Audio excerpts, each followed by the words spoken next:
L'ultima volta che è stato realizzato un progetto simile è stato nel 1988. Il Comune di Venezia ha deciso di promuovere nuovamente l'iniziativa per tracciare un identikit del turista veneziano, che insomma negli ultimi tempi ha scelto questa città per trascorrere le proprie vacanze. Mi sembra che emerga soprattutto un grande desiderio di visitare i siti culturali della nostra città.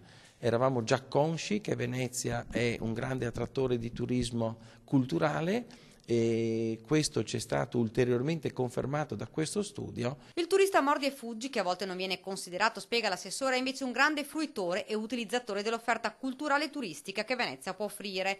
L'obiettivo principale dello studio era quello di capire chi era il turista veneziano, come è cambiato nel tempo questa figura e che ricaduta può avere nel Comune di Venezia questa attività. Non solo, ma il progetto vuole dimostrare che il turismo rimane ancora un settore trainante di tutto il sistema economico. Perché dietro al turista la spesa media che lui ha sul territorio, che sono di circa 170 euro al giorno, non ci sta soltanto la ricaduta su ristoranti, alberghi e quant'altro, ma ci sta il trasporto, ci sta l'artigianato, ci sta l'industria, ci stanno i servizi, ci stanno l'agricoltura con le produzioni tipiche che vengono valorizzate. Dati questi che sono fondamentali per programmare in futuro l'intera attività nel territorio. A questo si aggiunge la crisi. Come è andato l'ultimo anno sul fronte turistico? Tutto sommato bene Venezia, ci conferma l'assessore, ma qualche zona ha risentito maggiormente della situazione.